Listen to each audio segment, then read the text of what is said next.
Hi everybody, here is Luke. Have you also found the icons on your iPhone too plain? Then you need to see this video.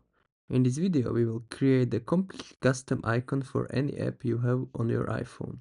First, we will open Shortcuts. Click on the plus icon on the right corner.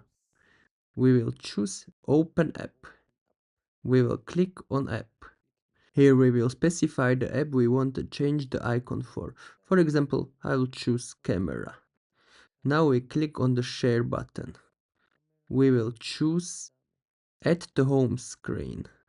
We click on the photo icon and here we choose whether we want to select our photo or take a picture. My test photo is in the gallery, so we will put choose photo and we choose the photo we want to put as the icon and we click add. And you can see that we have our camera with the icon that we choose. Let's try to open it up and you can see that it works. So if you found the video helpful, don't forget to like and subscribe.